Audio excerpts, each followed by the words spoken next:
You can fight your new assessments if you don't agree with your home's new value, but as Larissa Leone explains, that can also backfire.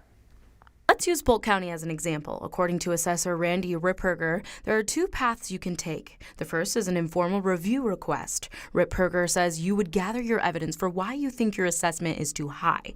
Then, if you and the assessor's office come to an agreement, you'd sign a document allowing the assessor to adjust your value. Your deadline for the informal review is April 25th.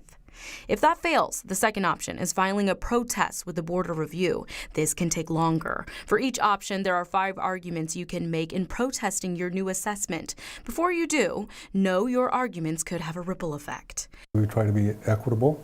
In fact, that's one of the grounds you can file a protest on if you think your property's being assessed higher than similar properties in your area.